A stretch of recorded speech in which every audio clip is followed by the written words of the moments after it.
Тържествено беше открит новия STEM център, нови технологии в образованието в професионална гимназия Велизар Пеев, град Своге. Имахме честа да споделим този празник с нашите официални гости, професор доктор Георги Вълчев, министър на образованието и науката, директорът на Националния STEM център, професор доктор Найден Шиваров, господин Йордан Томов, началник на регионалното управление на образованието София област, както и управителят на Булстрой Груп ЕООД инженер Георги Евтимов.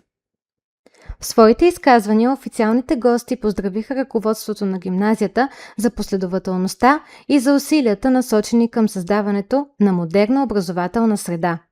Уважаеми колеги, преподаватели, уважаеми ученици, днес наистина е един прекрасен ден, защото днес се материализира една давнашна мечта да се разширят възможностите за обучение, за себеизява на всички вас.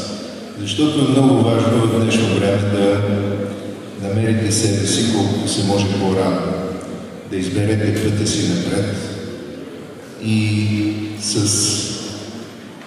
STEM кабинетите, които всъщност ще ви позволят да търсите, да откривате себе си, възможностите пред вас се разширяват изключително много.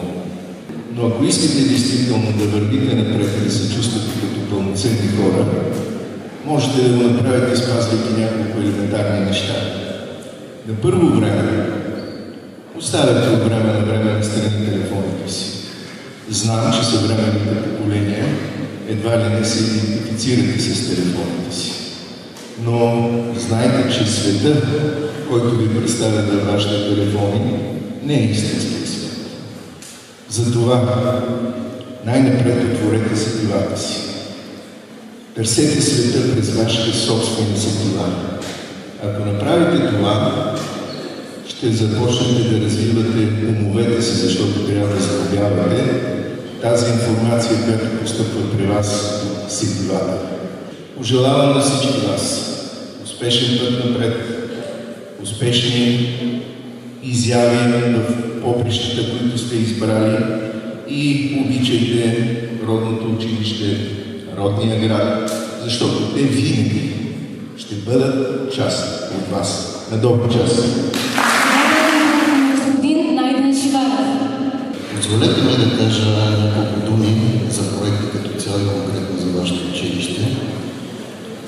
Проектът по плана за възстановяване и устойчивост за изграждане на училищни регионални национален STEM център е един от най-мащабните и най-успешните на Министерството на образованието и науката.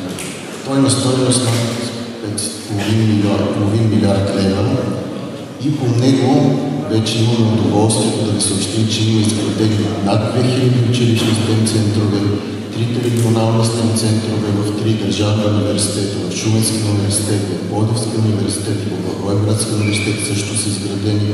Предстои много скоро да завърши националния STEM център, с което ние затваряме всъщност цялата еко-STEM система. Конкретно към вашето училище, това беше едно от първите училища, които аз посетих, когато ме назначиха за директор на Националния STEM център. И сега, което видях от демонстрационния филм, че съм изключително впечатлен и с нетърпение очаквам робота, който ще ми направи суши.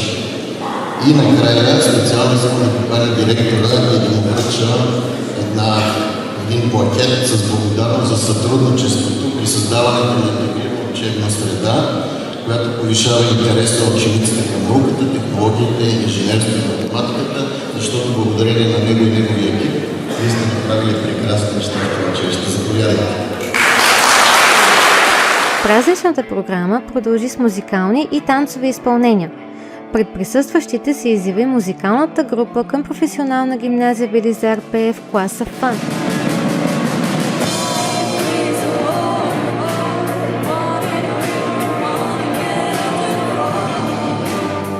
Наши гости бяха и детска фолклорна група Славей,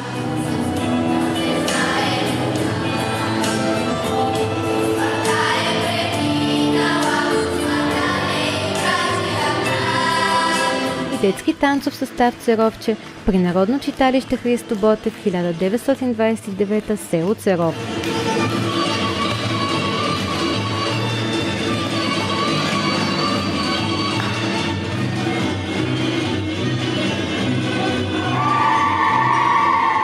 Кулминацията на събитието беше тържественото отрязване на лентата на новия STEM център – нови технологии в образованието.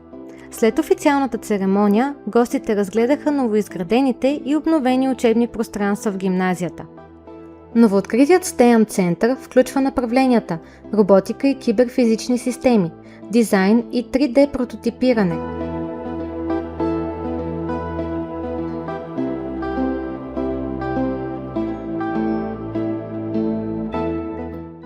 Откриването на новия STEM център е още една важна крачка в развитието на професионална гимназия Велизар П. в град Своге, като училище, което успешно съчетава традициите в професионалното образование с иновациите и съвременните технологии. Новото пространство ще даде възможност на учениците да развиват своя потенциал, да създават иновативни проекти и да превръщат знанията си в реални решения за бъдещето.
Посещението завърши с висока оценка за усилията на училищното ръководство за създаването на съвременна образователна среда, която подготвя учениците за предизвикателствата на дигиталното бъдеще.